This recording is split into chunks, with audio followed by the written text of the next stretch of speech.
دوستو یہ ہے ایرانین ریولیشنری گارڈز کا گیسٹ ہاؤس جہاں اسماعیل ہانیہ کو ٹارگٹ کیا گیا تھا جو کہ ایران کے اس حصے میں واقع ہے۔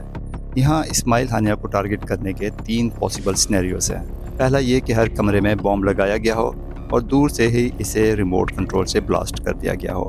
دوسرا سینیریو یہ کہ رات 2 بجے کے قریب ایک میزائل اس حصے میں ہٹ کیا گیا ہو، اور تیسرا پاسبل سینیریو یہ ہے کہ ایک اسٹیلتھ جیٹ سے ٹارگٹ کو ہٹ کیا گیا ہو۔ ویڈیو کے اگلے حصے میں ہم ان تینوں پاسبل سینیریوز کو ڈسکس کرتے ہیں، لیکن ان سب سے پہلے ہم اس علاقے کا جائزہ لیتے ہیں۔ یہ بلڈنگ 5 منزلہ گیسٹ ہاؤس ہے جو کہ ایران کے ناردرن حصے میں موجود ہے اور اسٹیٹ کمپلیکس کے قریب ہے، جہاں چاروں طرف پہاڑی علاقے ہیں اور بلڈنگ مختلف کمروں سے بھری ہوئی ہے۔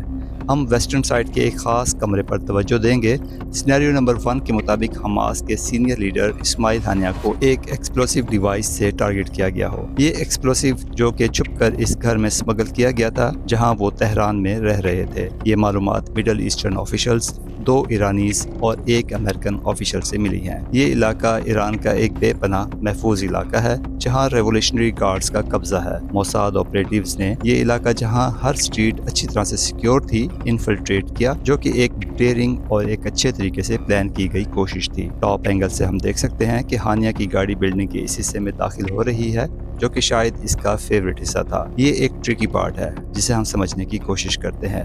کچھ رپورٹس کے مطابق بم 2 مہینے پہلے لگایا گیا تھا جو کہ آپریٹیوز نے پاسبلی ایرانین یا موساد کے تھرو وہاں رکھا گیا تھا۔ Let's consider C4 ایکسپلوسیو۔ C4 جس کا اس کیس میں شمار ہوتا ہے، یہ عام طور پر ایک ریموٹ کنٹرول اور مین وار ہیڈ پر مبنی ہوتا ہے۔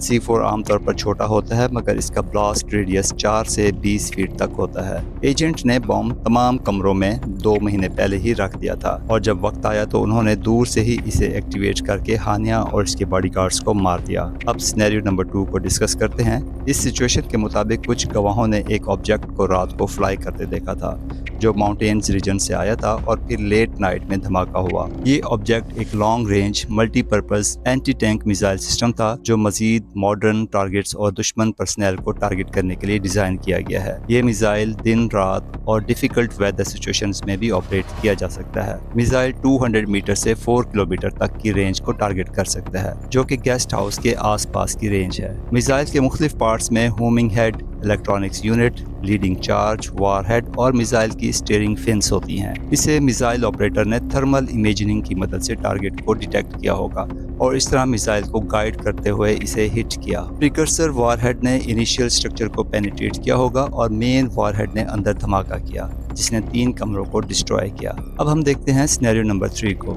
اس میں اسٹیلتھ فائٹر جیٹ کا استعمال جیسے F-35 شامل ہے، مگر ایران کے ایئر ڈیفنس فورسز کے پاس S-300 سسٹم موجود ہے جو کہ long range surface to air missile defence system ہے جو کہ رشیا سے 2016 میں $800 ملین میں پرچیز کیا گیا تھا۔ اسرائیل کے لیے یہ رسکی ہوگا کہ وہ صرف ایک ٹارگٹ کے لیے $100 ملین کے ایئر کرافٹ استعمال کرے، جبکہ یہ ایئر کرافٹ خود ملٹیپل اینگل سے نشانے پر ہو۔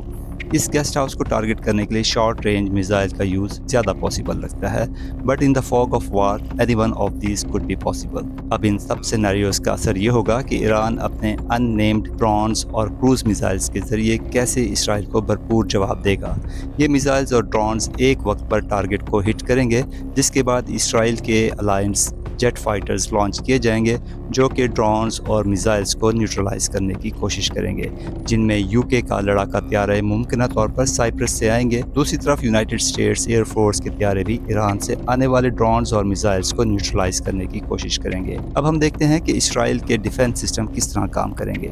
اسرائیلی ڈیفنس سسٹم 3 ٹائرز پر مشتمل ہے۔ ان کا first step long range arrow missile ہیں۔ یہ میزائل زمین کے لیئر کے اوپر کی سطح پر بھی آنے والے کسی بھی آبجیکٹ کو نشانہ بنا سکتے ہیں۔ سیکنڈ نمبر پہ ڈیوڈ سلنگ لیئر سسٹم ہے اور تھرڈ لیئر آئرن ڈوم ہے جو میزائلز کو انٹرسیپٹ کریں گے، مگر حزب اللہ کے اسٹرانگ ہولڈ کے پاس اسرائیل کو کافی ریزسٹنس ملے گا۔ ان ٹیکٹکس کے ذریعے IDF ڈیفنس کو کاؤنٹر کرنے کے لیے حزب اللہ نے اپنی اسٹریٹجی تیار کی ہے۔ یہ اسٹریٹجی اسرائیل کے آرمر اور ٹینک وارفیئر کو مشکل بنائے گی۔ ٹیکٹیکل ڈیفنس سسٹم اور سولجرز کو ایسی جگہ پر ڈپلوائے کیا جائے گا جہاں پر یہ پہلی ڈیفنس لائن بنتی ہے۔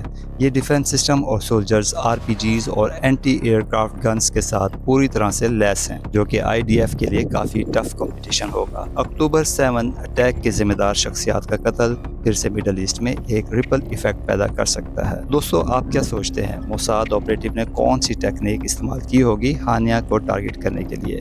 کامنٹس میں ہمیں ضرور بتائیے گا اور ہمارے چینل کو سبسکرائب کر کے ہمیں سپورٹ کریں۔